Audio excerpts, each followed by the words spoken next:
What's up, guys? It's BradThomas here with GoldBoys.com, and we're here to talk about the Thursday night football game. If you checked out the last video I made, we absolutely bagged and tagged them. Yes, we put the toe tag on and dropped the cash in the account 2-0 in that video.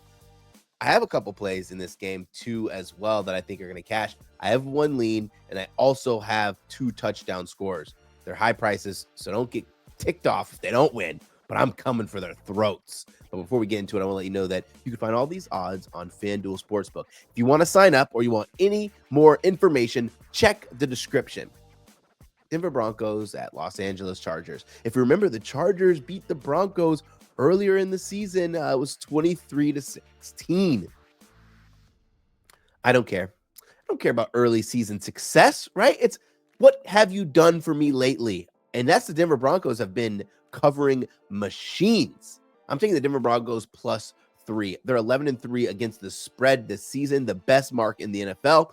Rookie Bo Nix has been playing at a really elite level, and defensively, they're absolutely stacked. They have 2 pick sixes last game, or 1 in like 500 sacks, 2 forced fumbles. It wasn't a phenomenal game. Yes, I know the Colts are not on the same tier as the Chargers, but we have to remember the Chargers just let the Tampa Bay Buccaneers travel cross country, cross 2 time zones backwards, and put a shellacking on them. Baker Mayfield had a perfection game, about 220 yards, 4 touchdowns. Mike Evans, 150 and 1 touchdown, or 2 touchdowns. They got owned. Justin Herbert went out there for the second half, and it looked like he was invisible. I think the Denver Broncos cover in this game because of the elite defense and the way Bo Nix is playing. I think the Chargers still are a solid team, but it's the Broncos who are trending in the right direction. I don't care that it's away. These divisional matches, it's hard to win 2 in a season, right? So the split 1-1 would be the ideal scenario for the Broncos. As the dog, I'm taking the points here. The total's 41.5. I don't have a legitimate opinion on the total. I do lean the under, right? Prime time unders literally hit with high frequency, which is why I'm not too excited about the touchdown scores. But before I get into the touchdown scores, I want to invite you to smash the like button, smash the subscribe button, and more importantly, ring the bell. That notifies you when we drop a new video or we go live. And also comment who you think is going to win in the comments, or your favorite touchdown score. All right, I'm going with 2 touchdown scores. The first one is absolutely mandatory at this number. He's around +260, +280. Quentin Johnson to score a touchdown.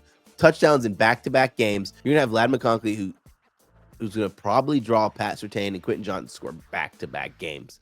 So for me, that's a no-brainer. Whether that hits or not, that's fine.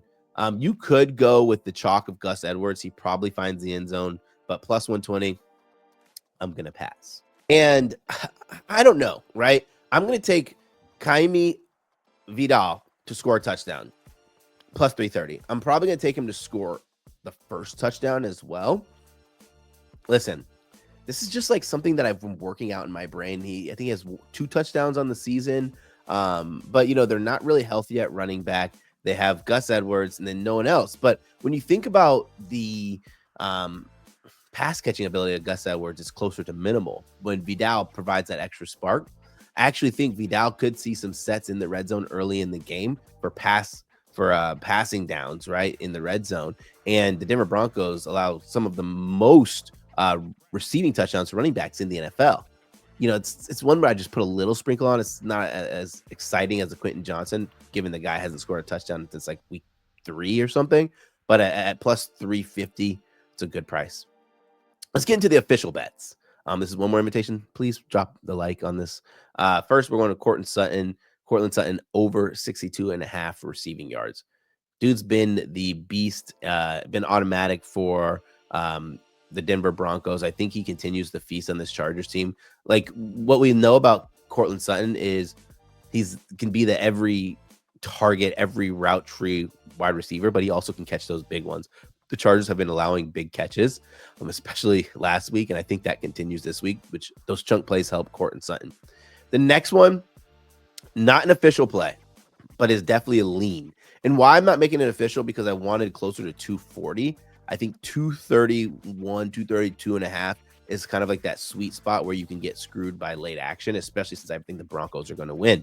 And that's Justin Herbert under 231.5 passing yards. He's gone under at a really high clip recently, and he's played worse defenses outside of the Kansas City Chiefs. He played against the Ravens, who have one of the worst pass defenses in the NFL. At least they were trending that way early in the season. It's gotten better, but still not great. Played against the Buccaneers, where it should have been a shootout. Couldn't do anything in the second half. The pass rush of the Buccaneers was actually getting home, making life difficult for Justin Herbert. I think the Broncos have a better pass rush, better secondary.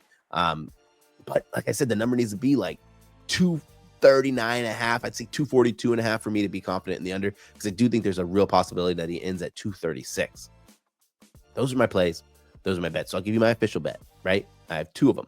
Number one, Denver Broncos +3. The second official bet, Cortland Sutton over 62.5. I'm putting touchdown sprinkles on Vidal. And yes, Mr. Quentin Johnson. I think the game trends under, and I think we're going to have a ton of fun. I'm BradThomas with GoldBoys. I hope you enjoy the game and enjoy the sweat.